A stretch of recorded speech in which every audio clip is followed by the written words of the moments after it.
Indian football team നായകൻ സുനിൽ ഛേത്രി അന്താരാഷ്ട്ര ഫുട്ബോളിൽ നിന്ന് പടിയിറങ്ങുന്നു. ഇന്ന് കൊൽക്കത്തയിൽ നടക്കുന്ന ലോകകപ്പ് യോഗ്യതാ മത്സരത്തിൽ കുവൈത്തിനെതിരെയാണ് ഛേത്രിയുടെ അവസാന മത്സരം.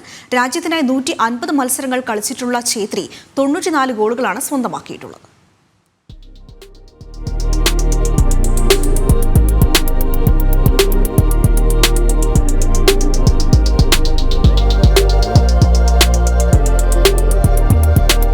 സിറ്റി ഓഫ് ജോയ് എന്നറിയപ്പെടുന്ന കൊൽക്കത്ത ഇന്ന് ചരിത്ര സംഭവത്തിനൊരുങ്ങുകയാണ്. സന്തോഷത്തിന്റെ നഗരം ഇനി വേദിയാവുന്നത് ഇന്ത്യൻ ഫുട്ബോളിലെ ദുഃഖകരമായ മുഹൂർത്തങ്ങളിലൊന്നിനാണ്. ഇന്ത്യൻ ഫുട്ബോളിലെ ഇതിഹാസം സുനിൽ ഛേത്രിയുടെ പടിയിറക്കത്തിന്. കുവൈത്തിനെതിരായ ലോകകപ്പ് യോഗ്യതാ റൗണ്ട് മത്സരത്തോടെ ഇന്ത്യൻ ക്യാപ്റ്റൻ സുനിൽ ഛേത്രി അന്താരാഷ്ട്ര ഫുട്ബോളിൽ നിന്ന് വിരമിക്കുകയാണ്.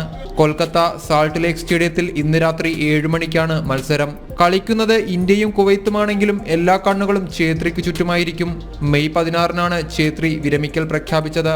39-കാരനായ ഛേത്രി 2005 മുതൽ ഇന്ത്യൻ സീനിയർ ടീമിൽ അംഗമാണ്.